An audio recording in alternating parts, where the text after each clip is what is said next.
सुप्रभात सज्जन श्रोते हो. देवपाद आत्मोपनिषद ग्रंथ पान 156 157 क्रमांक 29 ची पद्य रचना.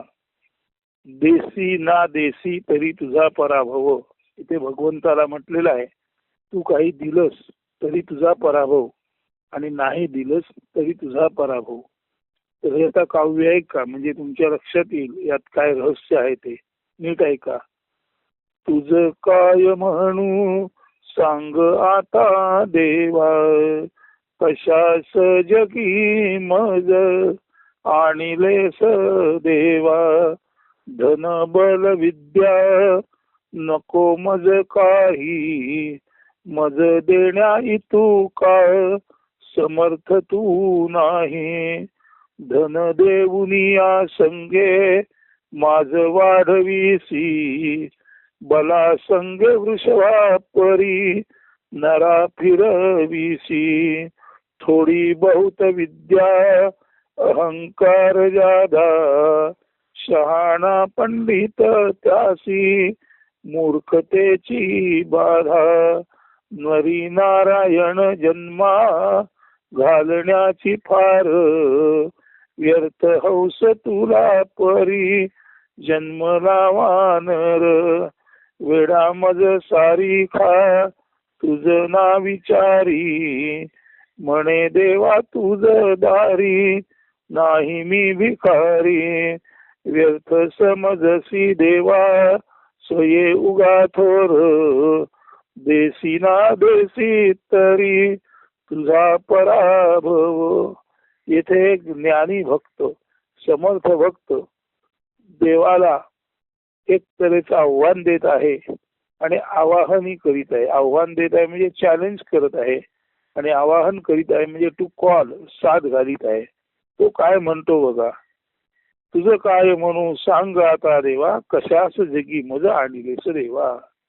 देवाला तो साथ घालताना म्हणतो, हे देवा तू मला जगात कशासाठी आणलंस, आणि जगात आणून तू नेमकं साधलंस तरी काय. जर मला जगात आणून तू काही साधलं नसशील तर या तुझ्या करणीला मी काय म्हणू. म्हणून हे देवा तू मला जगात आणून तू नेमकं साधलंस काय, आणि जर काहीच साधलं गेलं नसेल तर या तुझ्या करणीचा अर्थ काय. पुढे तो काय म्हणतो, धन बल विद्या नको मज काही, मज देण्या तू का समर्थ तू नाही. हे भगवंता तू मला धन द्यावेस आणि मी धनवान व्हावा. तू मला धन द्यावेस आणि मी धनवान व्हावे. तू मला बल द्यावेस आणि मी बलवान व्हावे. तू मला विद्या द्यावीस आणि मी विद्यावान व्हावं. इतका काही तू समर्थ नाहीस. म्हणजे मला खरं आत्मधन, खरं आत्मबल आणि खरं आत्मविद्या द्यायची म्हटलीस तर तेवढा तू समर्थ नाहीस. तू सर्वसाधारण ज्याला धनसंपत्ती वैभव म्हणतात ती, ज्याला शारीरिक क्षमता म्हणतात ती, ज्याला भौतिक विद्या किंवा अपराविद्या म्हणतात त्या, इतक्याच वरवरच्या गोष्टीच तू देऊ शकतोस. तेव्हा खऱ्या अर्थाने आत्मधन, आत्मबल आणि आत्मविद्या तू मला देशील इतका तू समर्थ नाहीस. कारण माझ्या जागीच मी आत्मवान म्हणजे आत्मविद्या प्राप्त असलेला आहे. बरं, एवढं करून तू काय करतोस. धन देऊन या संगे माझ वाढविसी, बला संगे वृषभा परी नरा फिरविसी. ज्याला तू धन देतोस त्याचा माज वाढतो, त्याला गची बाधा होते, आणि ज्याला बळ देतोस तो एखाद्या उन्मत्त बैलासारखा सर्व नगरामधून फिरत राहतो. उन्हाळ बैलासारखा नगरामधून फिरत राहतो. थोडी बहुत विद्या जर एखाद्याला दिलीस तर असा शहाणा पंडित स्वतःला म्हणवणारा, त्याला अहंकाराची मूर्खतेची बाधा असते. थोडी बहुत विद्या तू ज्याला देतोस त्याला गची बाधा होते, त्याला अहंकार होतो, आणि हा जो शहाणा पंडित स्वतःला म्हणवून घेतो त्याला खऱ्या खऱ्या अर्थाने मूर्खतेची म्हणजे गची बाधा झालेली असते. एवढं करून तू जन्माला आणून, नराला जन्माला आणून त्याचा नारायण बनवणार असशील, म्हणजे माणसातूनच देव निर्माण करणार असशील. या ईर्षेने तू जर माणसाला जन्माला घातलं असलंस तर तिथे सुद्धा तू फसला आहेस. म्हणजे नरी नारायण जन्मा घालण्याची फार, नरांमध्ये म्हणजे माणसांमध्ये नारायण निर्माण करण्याची तुला फार हौस आहे. म्हणून जर तू या माणसांना जन्माला आणलं असशील तर तिथेही तू फसला आहेस. नराचा नारायण झालेला दिसतच नाही. नराचे वानर झाले, माणसांची माकडं झाली आणि सर्वत्र त्यांनी उच्छाद मांडला असं दिसत आहे. नाही तिथेही तुझा विजय झाला म्हणावा तर विजय झालेला नाही. म्हणून तू ज्यांना धन देतोस, बल देतोस, विद्या देतोस ते धनवान काय होतात, त्यांना माज येतो. ते बलवान असतात, ते उंडारणाऱ्या बैलासारखे, वृषभासारखे कॉलर वर करून उन्मत्तपणे फिरत राहतात. आणि थोडीफार ज्यांना विद्या देतोस ते स्वतःला शहाणे म्हणवणारे पंडित सुद्धा गची बाधा झालेली असते, त्यांना मूर्खतेची बाधा असते. म्हणून धन विद्या बल ज्यांना देतोस त्यांना सुद्धा तू पूर्णत्वाने काही देत नाहीस. तर धनाबरोबर माज देतोस, झाल्यानंतर शक्ती बरोबर उन्मत्त बैलासारखा फिरण्याचा मस्तवालपणा देतोस आणि थोड्याफार ज्ञानाबरोबर अहंकार देतोस. म्हणजे धनविद्या बल हे सुद्धा तू पूर्णपणे यथार्थपणे कोणाला देऊ शकत नाहीस. म्हणून तू जरी दिलंस तरी तुझा पराभव आहे. आणि माझ्यासारख्याच काय आहे बघा, वेडा मजसारिका तुझ ना विचारी, म्हणे देवा तुझ दारी नाही मी भिकारी. ज्यांना धन बल विद्या देतोस त्यांना तू अपूर्णता येतोस. आणि माझ्यासारखा वेडा माणूस म्हणतो की मी तुला विचारतच नाही, कारण हे भगवंता तू काही मला द्यावंस इतका तू समर्थच नाहीस. म्हणून मला तू द्यायचं म्हटलंस तरी मी घेत नाही.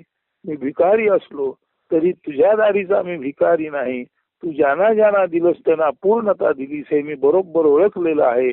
आणि धनविद्या बल देऊन अपूर्णता त्यांना दिल्यामुळे तिथेही तुझा पराभव झालाय. आणि मला जरी लोकांनी वेडा म्हटलं तरी मी तुझ्या दारीचा भिकारी नाही. तुझ्या मी काही मागत नाही. तुझी फक्त मी निरपेक्ष भक्ती करतो. त्यामुळे मी तुझ्याकडे काही मागत नाही. म्हणून तू मला द्यायचं म्हटलेस तरी तुझा पराभव.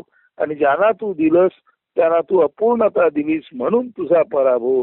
म्हणून खरं सांगायचं म्हणजे व्यर्थ समजसी देवा सोये उगा थोर, देसी ना देसी तरी तुझा पराभव. तेव्हा हे देवा तू स्वतःला थोर समजतोस हे व्यर्थ आहे, त्यात काही अर्थ नाही. ज्यांना तू देतोस काही धनबल विद्या त्यांना अपूर्णतेचा शाप देतोस. आणि माझ्यासारखा तर तुझ्या देण्याला किंमतच देत नाही. मी तुझ्याकडून घेत नाही म्हणून तुझा पराभव. आणि ज्यांना तू दिलंस त्यांना अपूर्णता दिलीस म्हणून तुझा पराभव. म्हणून हे भगवंता तू स्वतःला थोर समजतोस हे चुकीच आहे. तू दिलंस तरी तुझा पराभव आहे. आणि तुझ्याकडून मी घेत नाही म्हणून देऊन सुद्धा मी घेत नाही म्हणून तुझा पराभव आहे. अशा अर्थी देसी ना देसी तरी तुझा पराभव. तेव्हा हे भगवंता तू दिलंस किंवा न दिलंस तरी तुझा पराभव आहे. येथे धीट स्वभावाचा धैर्यशाली भक्त समर्थ भक्त हे सांगत आहे की भगवंता तू संपूर्ण जग निर्माण केलंस. त्या जगात मी असा एक जन्माला आलेलो आहे की मी माझ्या स्वरूपावर माझ्या आत्मज्ञानावर अवलंबून आहे. मी जरी तू सर्वश्रेष्ठ देव असलास तरी सुद्धा तुझ्या पुढे मी भिकेची झोळी पसरणार नाही. फक्त तू निर्माता म्हणून तुझ्या पुढे मी अत्यंत नम्र व्हावे, नतमस्तक जरूर होईन. पण ती नतमस्तकता तुला केलेला प्रणाम हा कोणत्याही इच्छेने प्रेरित नाही. तुझ्याकडून माझी काही अपेक्षाच नाही. तर असं हा जो समर्थ भक्त असतो, ज्ञानी भक्त असतो, तो भगवंता पुढे त्याचं कौतुक जरूर करतो. पण भगवंताला सांगतो की तू आम्हाला देऊन आम्हाला तुझ्या बरोबरीचा करशील तर इतकी तुझी उदारता नाही. तू ज्याला देतोस त्याला देण्याबरोबर अपूर्णता देतोस. आणि ही लबाडी तुझी ज्याला करते तो तुझ्याकडे काही मागतच नाही, त्याचा तोच समर्थ असतो.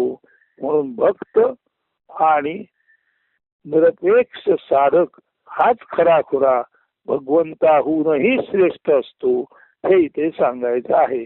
अस्तु, धन्यवाद. यातून आपण योग्य तो बोध घ्याल हे निश्चित. शिवदिन सुप्रभात.